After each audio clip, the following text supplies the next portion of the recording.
ముఖ్యంగా ఇప్పుడు ఈ ఋతువులో చాలామందికి శరీరములో తట్టుకోలేనంత శరీరం పైన దురద దద్దుర్లు వచ్చి గోకితే పుండ్లు పడిపోయి పైన వ్రణాలు ఏర్పడిపోయి రాత్రులు నిద్ర పట్టక దువ్వెనలతో గీరుకుంటూ ఈ వెనక గోక్కుంటూ ఈ వీపు గీరే వాళ్ళని పెట్టుకుంటూ నానా బాధలు పడుతూ ఉన్నారు.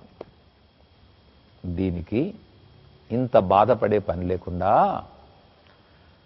దురద పుట్టినప్పుడల్లా గోలి మింగి అప్పటికప్పుడు ఒక 2-3 గంటలు వాటిని అణచివేసుకునేటువంటి బాధ లేకుండా ఈ దురదను శాశ్వతముగా తగ్గించుకునే కమనీయమైన మార్గాలు కొల్లలుగా అంటే కోటి మార్గాలు మన కళ్ళ ముందు ఉన్నాయి. రాసుకోండి. చర్మంపై దురదలు దద్దుర్లు పుండ్లు తగ్గుటకు రాసుకున్నారా? తులసి ఆకుల రసం ఒక 20 గ్రాములు కూడా ఉదాహరణకి మీరు పెంచుకోండి, తర్వాత ఎంత కావాలన్నంత. మీరు అల్లం రసం, అల్లం ముక్కను ముక్కలుగా చితగొట్టి నీళ్లు పోసి దంచి బట్టలో వేసి పిండినటువంటి రసం 20 గ్రాములు. పుదీనా ఆకుల రసం 20 గ్రాములు. వేపాకుల రసం 20 గ్రాములు. వేపాకుల రసం. పసుపు 20 గ్రాములు. ఇవి మొత్తము కలపాలి. అద్భుతమైనటువంటి లేపన ద్రవం తయారవుతుంది, లేపన పదార్థము. కొంతమందికి ఇటీవల పసుపు పడటం లేదు, అలాంటి వాళ్ళు పసుపును వదిలేయవచ్చు. ఈ మిశ్రమంతో శరీరం మొత్తము స్నానం చేసి 1 గంట ముందు రుద్దేసేయండి. ఎక్కడెక్కడైతే ముఖ్యంగా దురదలు దద్దుర్లు వస్తున్నాయో రుద్దేయండి. చక్కగా రుద్దేసేసి భావన పెట్టండి, నా దురదలు దద్దుర్లు తగ్గిపోవచ్చున్నవే, తగ్గుతున్నాయి తగ్గుతున్నాయి తగ్గుతున్నాయి తగ్గుతున్నాయి తగ్గుతున్నాయి తగ్గిపోతున్నాయి పో అని రుద్దండి. 1 అరగంట లేదా గంట ఆగిన తర్వాత గోరువెచ్చని నీళ్లతో స్నానం చేయండి. దురదలు దద్దుర్లు పరార్. దురద దద్దుర్లు వంటి చర్మ సమస్యల నివారణకు ఆహార కానుక. కావలసిన పదార్థాలు: తులసి ఆకుల రసం 20 గ్రాములు, అల్లం రసం 20 గ్రాములు, పుదీనా ఆకుల రసం 20 గ్రాములు, వేపాకుల రసం 20 గ్రాములు, పసుపు 20 గ్రాములు.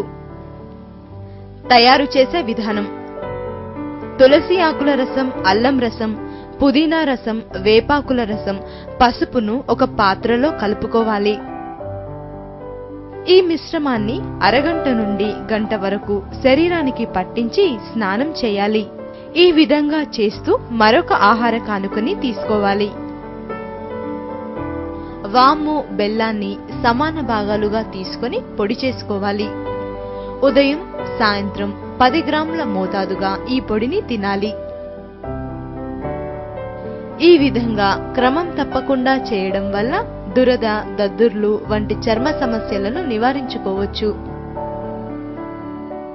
తగ్గిపోతాయి. వాము బెల్లం సమానంగా కలిపి దంచినటువంటి పొడి, వాము వేయించి పొడి చేయండి. అలాగే సమానంగా పాత బెల్లం కలపండి, ముద్ద పెట్టుకోండి.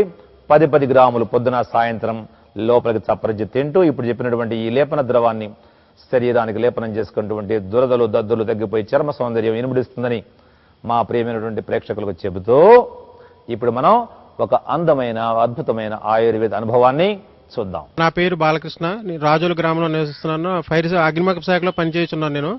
నేను ప్రతినిత్యం ఉదయం 7:30కే జీటీవీ టెలికాస్ట్ చేసే అందరికీ ఆయుర్వేదం కార్యక్రమం ప్రతిరోజు క్రమం తప్పకుండా చూస్తూ వేల్జూరు గారు ఇచ్చే సందేశాలన్నీ కూడా గ్రంథస్థం చేసుకుంటున్నాను. నేను కంటి చూపు సంబంధించిన గుంటగనాకుతో చేసినటువంటి నేత్రాంజనం స్వయంగా చేసుకుని వాడుచు మంచి కంటి చూపు వృద్ధి అయిందండి. అది బాగానే అది వాడినంతకాలం కంట్లో మంచి నిద్ర, కంట్లో ఉన్నటువంటి పూసులు అన్నీ కూడా బయటకు వచ్చేస్తున్నాయి.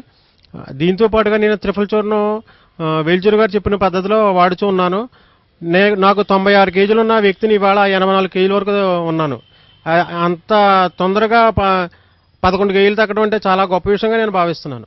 ఈ మూలికల్లో ఇంత శక్తి ఉందని చెప్పేసి ఉండటానికి కూడా నేను ఆశ్చర్యపోతున్నాను ఈ విషయంలో. దీంతో పాటుగా నేను నిత్యాగ్నిహోత్రం వేల్చూరు గారు చెప్పినట్టుగానే చేస్తున్నాను. నిత్యాగ్నిహోత్రం వలన ఆవు పిడకలో కొద్దిగా వేసి దాంట్లో హారతకర్పూరం వేసి దాంట్లో ప్రకృతి సంబంధించిన రావి, మర్రి, జువ్వి, ఉత్తరేణి వంటి మూలికలతోటి వేయటం వల్ల మనకి ఆత్మవిశ్వాసం పెరిగి, గాలిలో ఉన్నటువంటి ఆక్సిజన్ శాతం పెరిగి మనకి ఆత్మవిశ్వాసం పెరిగి మనోధైర్యం ఎక్కువ అవుతుందండి. అందు గురించి నేను నిత్యాగ్నిహోత్రం చేయడం వల్ల ఆత్మవిశ్వాసం పెరిగి నాలో కూడా ఇంతకుముందు కంటే ఇప్పుడు నేను 1000 ఏళ్ళు జీవించగలనే శక్తి, ఆత్మవిశ్వాసం నాలో కలిగిందండి. చూసారా, ఇక్కడ మనం చెబుతున్న మాటలు వట్టి మాటలు కాదు. వట్టి మాటలు కట్టి పెట్టోయ్, గట్టి మేల్తల పెట్టబోయ్ అని గురజాడ వారు చెప్పినట్లుగా మన జాతి ఎప్పుడూ ఒట్టి పనికిరాని చచ్చు మాటలు చెప్పినటువంటి జాతి కాదు. అలాంటి శాస్త్రవేత్తలు కాదు మన వాళ్ళు. ఏది చెప్పినా 1కి 100 సార్లు 1000 సార్లు నిర్ధారించుకొని పరీక్షించి పరిశోధించి అప్పుడే మనకు అందించారు. ఎంత చక్కగా ఉంది అనుభవం ఇది. కాబట్టి మీరు సంశయం వద్దు. కొత్తగా చూసేవాళ్ళు, వినేవాళ్ళు, ఇంత సులభంగా తగ్గిపోతుందా? అంతే తగ్గిపోతుంది. మోక్షం అనంతములో లేదు, సూక్ష్మంలోనే ఉంది. కాబట్టి మీరు కూడా చేసి మీ అనుభవాలను మాకు పంపించవలసిందిగా కోరుతూ, జై ఆయుర్వేదం, జై